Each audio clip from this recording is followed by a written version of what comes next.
Europa, 1942. The continent lies in ruins. The Second Great War has just come to a close, and 14 strangers are on a train ride to the backwater city of Replayability. One by one, they drift off to sleep, and they all share the same terrifying dream. Wooden walls stretching up into total darkness.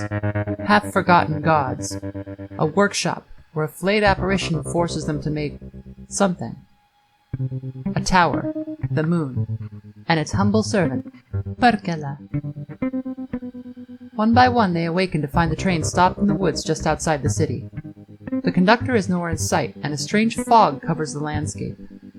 Something just feels off.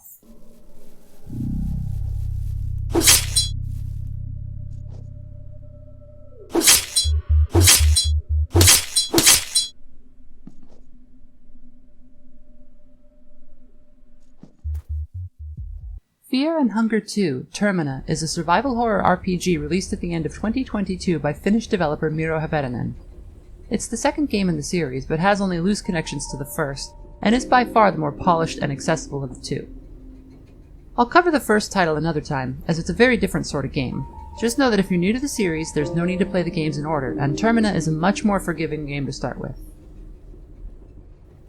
The Finns have an excellent track record when it comes to indie games, and if, like me, you have a taste for the intense isolation and atmosphere specific to certain titles out of Eastern Europe, you might love this game as much as I do. But it's not for everyone. Mainstream horror games can sometimes feel a little sanitized. Violence is often rendered in a stylized manner that undercuts its brutality, and truly uncomfortable topics are either only implied or left out entirely. That doesn't mean they can't be dark or scary, but the various rating systems big publishers are beholden to cast a long shadow over creative freedom. Fear and Hunger, being an indie series, is under no obligation to censor itself. The game begins with a 2-page content warning, and it's one you should pay attention to. If frank depictions of the kind of topics that would rapidly get this video demonetized are disturbing to you, this may not be the game for you. But I encourage you to hear me out before you write it off completely. The RPG Maker horror tradition goes back nearly 20 years. Yume Nikki in 2004, Ao Oni and Off in 2008, Ib in 2012. And there have been dozens if not hundreds of others. Often, there's a certain vibe to them, a homemade lo-fi sort of feel with a charm all its own. Termina goes in the opposite direction. The character and monster art is gorgeous, rendered in a painterly shoujo style inspired by artists like Castlevania's Ayami Kojima. The sprites are similarly charming, cute and full of charm that helps sell the trauma that gets inflicted on these characters. What also helps is that each of the passengers is a fully realized character with plenty of dialogue and complex backstories. One of Häverinen's primary influences is Berserk, which also deals with some very dark horror themes.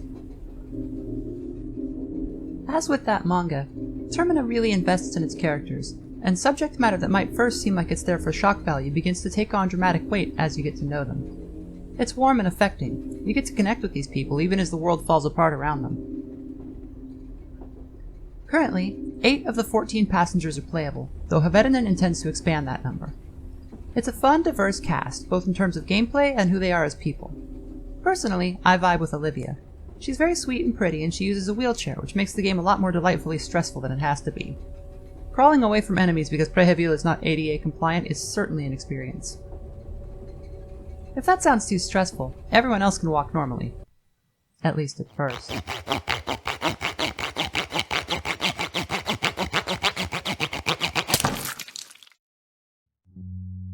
The game takes place across 3 days, each with 3 phases.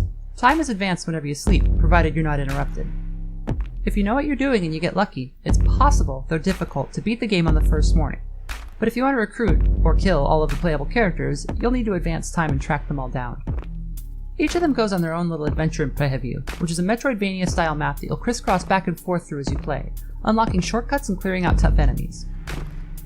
Events in the world will play out differently depending on which path you take, who you play as, and when you arrive in certain places. This adds a fair amount of replayability as it's not possible to see everything in a single run. As for difficulty, Termina takes its cues from the Dark Souls series. When you first start playing, it'll seem ridiculous. Certain attacks will hack off your character's limbs or cause infections that are fatal unless you happen to have a green herb handy. Healing items are limited, enemies do tons of damage, and you're alone for a long stretch of the game. What's more, there's a coin toss mechanic. Many enemies have a move that forces you to call a coin toss. If you lose, you're often instantly treated to a game over. The same goes for treasure chests.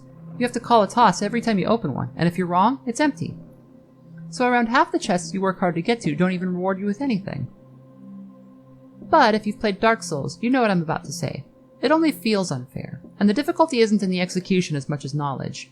What the Fear and Hunger series wants you to do is to walk into an unknown situation and feel the anxiety that comes from essentially gambling with your character's life. Every enemy is a puzzle. Do you run? Do you target a certain limb to turn the tide? Do you guard? Do you use a gun? You're going to fail, but in failing, you'll learn. And as you learn, it becomes easy to repeat. It took me 8 hours of brutal trial and error to reach a major landmark in the early game, but once I'd done it a single time, I could repeat it in 20 minutes. For that reason, I'll strongly suggest that you not use a guide on your first playthrough unless you're just hopelessly stuck. The game does feature an easy mode that makes things a little less grueling if you're only interested in the story, but for me, getting my teeth kicked in over and over in brutal trench warfare was a big part of the story. There are limited saves, so every death felt like a big setback, which really created stakes whenever I was being chased by a dangerous enemy. The game currently has 3 possible endings, with many more if you want to count the various bad ends you can come to. Some have variations depending on the character you're playing, but in all, I think they all feel a bit abrupt. I think the primary cause of this isn't down to poor storytelling. Rather, it's due to the fact that a lot of the lore in the game is buried in books, subtext, party chat, or easily missable conversations. There's so much love poured into the beginning and middle that I'm not sure the end really needs much more. But I'd still be curious to learn the implications of some of the endings, or even just to see them fleshed out a little bit. Other than that very faint critique, I can't think of much I'd change about this game. It's really, really good. If you like Cry of Fear, the Lisa series, or Siren, I really hope you'll check it out.